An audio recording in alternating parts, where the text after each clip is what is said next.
Airports. Tyler Bond hated them. They were a necessary evil in his line of work, but he hated them. They damaged his marriage. They were filled with hordes of people waiting to be airlifted to their destination, treated like cattle. In fact, today everything was 10 times better than what usually happened to him. Maybe he should reconsider his attitude on this matter and just accept that this is the way it is and that he is well paid to put up with it. 10 years ago, he had to stand in line to check in, then stand in line at security, then stand in line to board the plane, where he had to stand in line again, waiting for those in front to stow their carry-on luggage into the upper compartments while he slowly makes his way to the back of the plane. Now he didn't have to talk to anyone if he didn't want to. With his own experience and that of other avid travelers, he never checked luggage again because he only took a moderate amount of stuff with him. Participation in the frequent flyer program has dramatically reduced wait times at security at most airports. Years of flying across the country once a month, plus another shorter flight every month, had elevated his status with his favorite airlines to the point where he usually no longer had to sit in the back of the plane and could sit right behind the first-class passengers. His credit card even gave him lounge access, which was pretty good at the Miami airport. But even though it felt much better today, he still didn't usually enjoy it.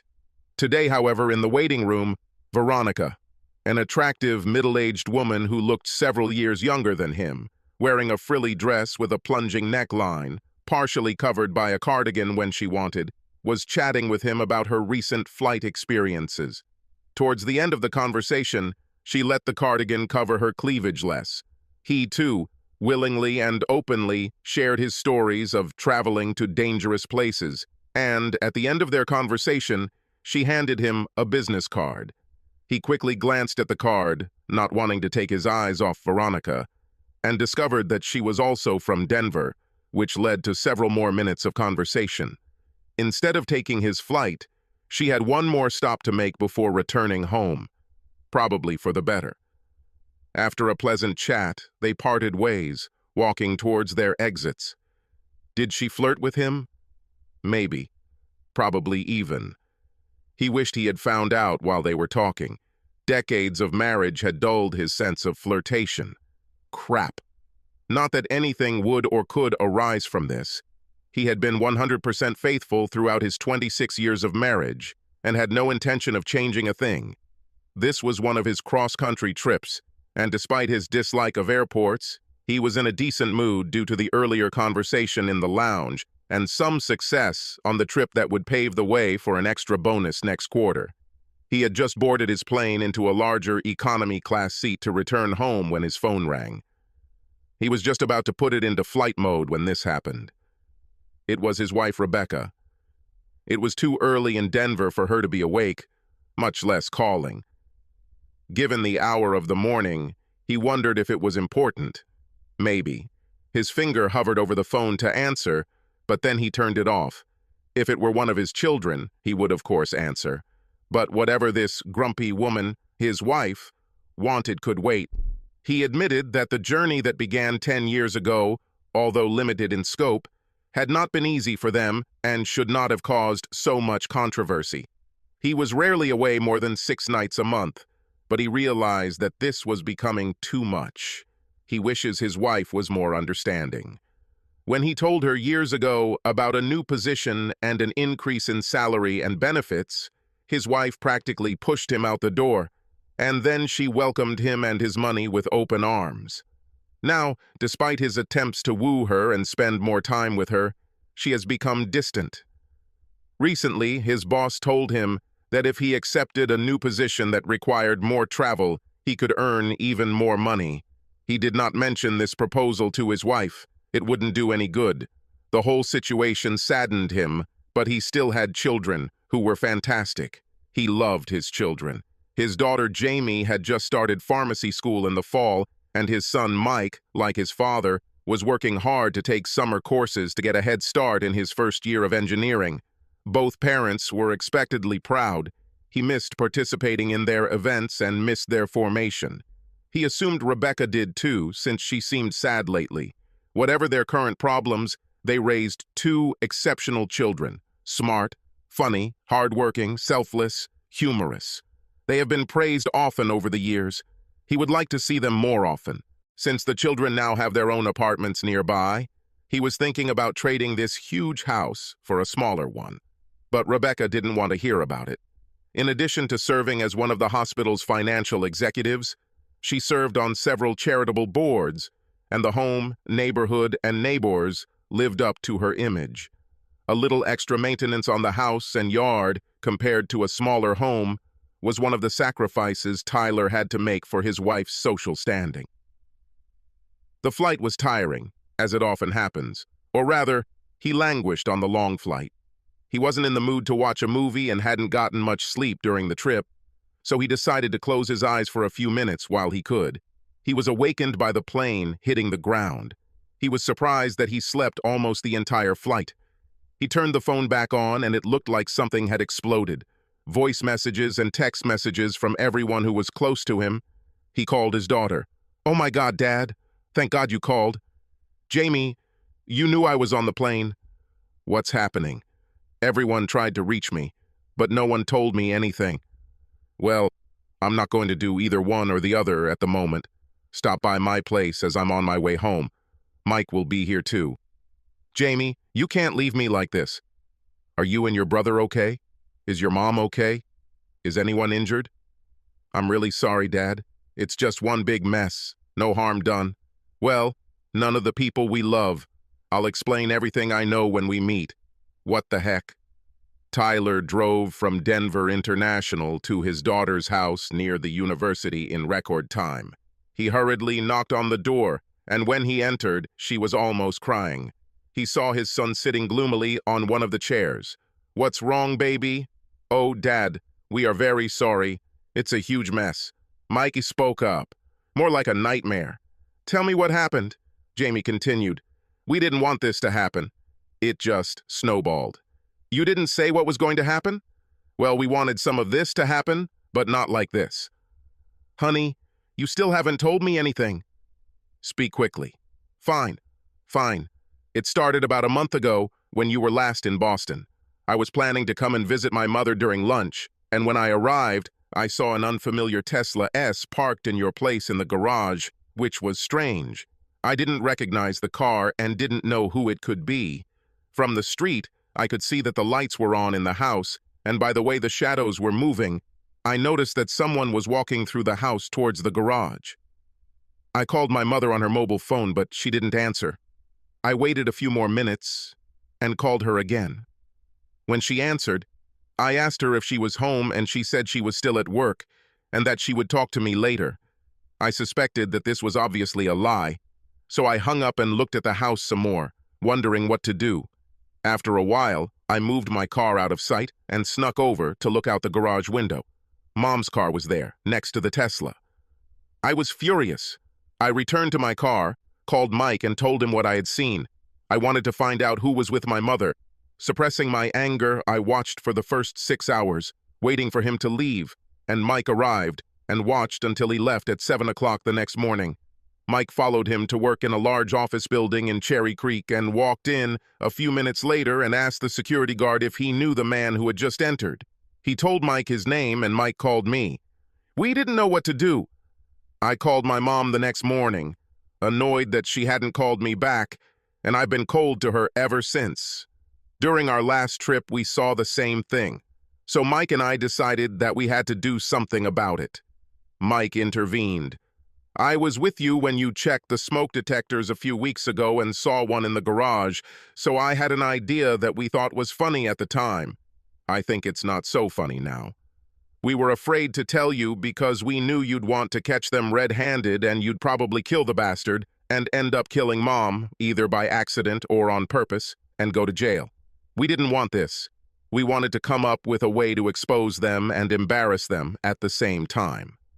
I advised Jamie to sneak into the garage around midnight and cause one of those unexpected sparks that are known to happen to electric cars from time to create enough smoke to set off the alarm. With smoke detectors in good working order, I didn't think anything would happen other than the fire department showing up. Tyler chimed in, I'm guessing this means you didn't know there was a heat detector in the garage and not a smoke detector? Mike had a look of surprise on his face and exclaimed, "Oh shit, that's why the alarm didn't go off for so long." Tyler shook his head.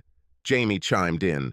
"We thought the arrival of the fire brigade would cause some awkwardness, but it wasn't enough. So I got involved, too." Tyler looked stunned as everything his children told him began to make sense. He asked, "It looks like my marriage has burned to the ground. Is our house still there?" Jamie replied, "What? Oh, yes. Well, almost all of it. Oh my God. I went into the house after my mother left for work, and both times there was one of my mother's 1.5-liter bottles of wine in the trash can. I know she likes to keep the bottles cold most of the time, so this seemed like the perfect opportunity to add to their embarrassment. These days it's actually easy to buy Viagra or its equivalent online, so I ordered it. You know I'm studying to be a pharmacist, and with my degree in chemistry it wasn't hard to turn the pills into a liquid." Tyler gasped. "You didn't do this." "I'm afraid I did. Yesterday afternoon I snuck into the house. I looked in the wine refrigerator, and there my mother put her 1.5-liter bottle in a vertical cell, already opened, plugged, and standing upright. It turned out that there was only about a glass or two missing, so I poured my mixture, swirled the bottle, and carefully replaced it in place, leaving no trace of my presence. We thought that when the fire brigade arrived, they would have to run out of the house naked, and the neighbors would see it, and this would be obvious evidence of their betrayal." Mike came in. "Just before midnight, I climbed through the window in the garage that I had opened the last time I was there. It took a while, but using the car's charging socket and some tools, I was able to create an arc several times. It is enough for the metal around to become hot.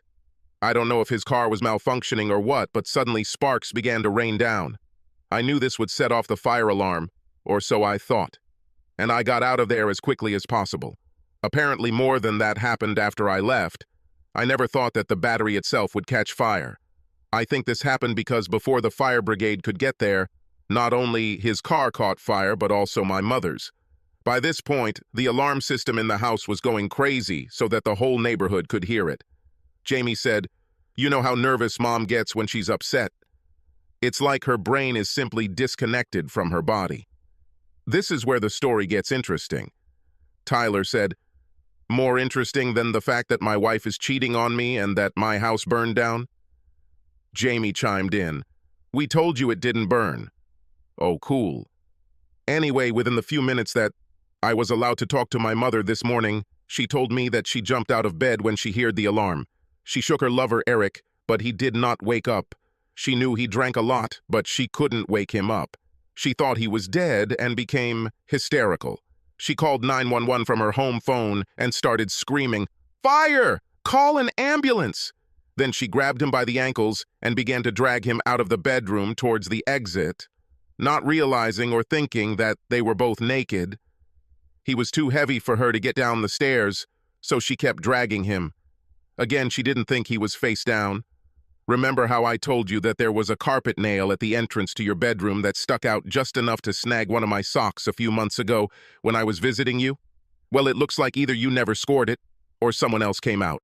Because you know what? Mom pulled Eric through this area and he must have been quite heavy, or the nail popped out harder and caught him. Not only did the carpet nail cut his groin, but it also cut his stomach and face too. Because the house was dark and he was unconscious, his mother did not realize this and continued to drag him down the stairs. I almost feel sorry for this dude. In addition to his almost 3-foot scratch, which was bleeding profusely, he had a friction burn from the carpet from his groin to his nose, which must have cracked when he landed from the bottom step onto the tile floor in the kitchen. I'm sure dragging across that tile and out of the front door wasn't very pleasant either, especially when his head went over the threshold, hit the concrete porch, and went down the stairs to the sidewalk. It looks like he has abrasions from falling on the asphalt and a nasty wound on his face. Tyler wasn't too upset about it at the time and responded, "And do not talk." Mike took it upon himself to continue the story. The house alarm must have woken up the rest of the neighbors because there seemed to be quite a crowd when the mum dragged her lover, both bare-bottomed, out of the front door in front of everyone. Timothy from across the street even filmed the scene on his phone and sent it to me. Here, look. Tyler couldn't believe what he was seeing.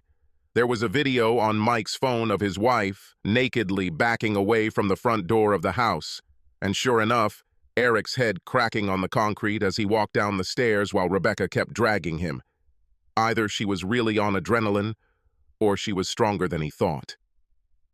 Immediately after this, an ambulance and a fire brigade arrived. He watched as the fire crew ran into the house to open the garage door and began hosing down everything in the garage and around the house and area. The ambulance attendant walked over to his naked wife, covered her with a blanket, and turned Eric over. To help him medical help. Mike told him, "Did you know that these electric cars send an alert to the owner's phone when something happens to the car?" Apparently, Eric's wife, Francine, received the message and saw her husband's car at someone's house instead of at the airport where he was supposed to be, and came to investigate. As Tyler continued to watch, he saw that Eric could not be revived. He was alive, but unconscious.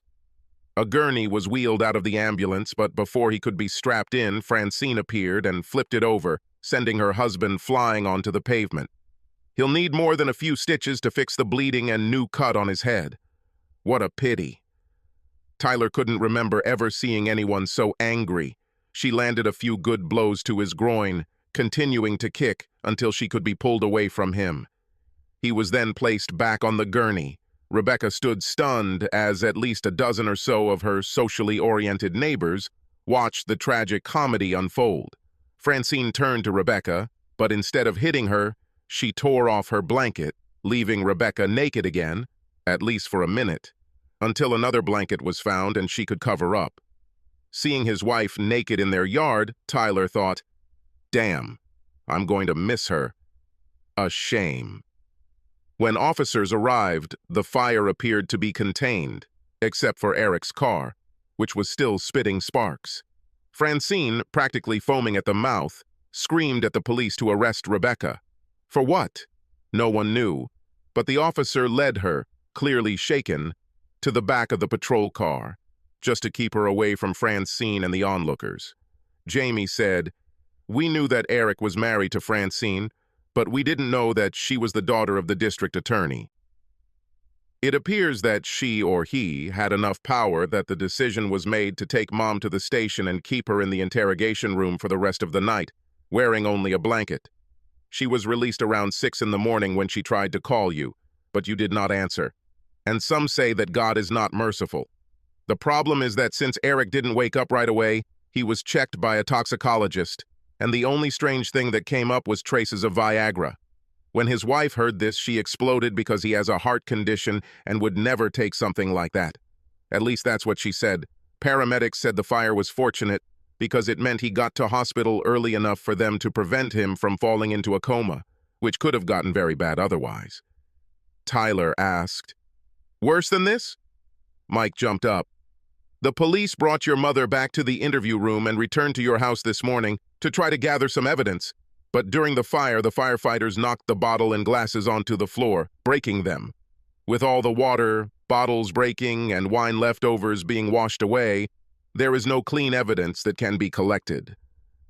I went in earlier and the only thing the police found there was a trail of blood going up the steps and out the door. I suspect now they are simply confused. Everyone thinks he took Viagra when he shouldn't have, and without any proof, I'd be surprised if she was delayed for long. They were also able to get the Tesla out of the garage and take it away. Francine was all over the news this morning. It wasn't pretty." Tyler asked, "Where is your mother now?" Jamie replied, "She's still at the police station. They said they would call us when we could pick her up." "I'm so sorry, Dad. We should have just told you instead of trying to get revenge. We were so angry, but we only made a bad situation worse." While his children looked scared, a smile slowly began to spread across Tyler's face. He stood up and said, "I appreciate what you guys tried to do. Is it true? This means a lot to me. Honestly, I don't think you did that bad. All things considered, I think it worked out pretty well. I'm going home. Your mother will need you both. I'll let you two decide who takes her out of the station, but not me." They understood everything. On his way home, Tyler stopped at the bank and transferred half the money from their accounts to a new account in just his name. He will take care of the rest of the finances later, in the evening or tomorrow. He stopped at the local market and picked up some trash bags to take his clothes to the cleaners because he suspected that everything in the house now reeked of smoke. As he approached the house, he could see, but didn't pay much attention to, the damage from the fire. A trail of blood was clearly visible across the porch and down the steps. He smiled. Entering the front door, which was closed but not locked, he saw a trail of blood leading up the stairs. The part of the kitchen leading to the garage looked like a war zone. It's a pity.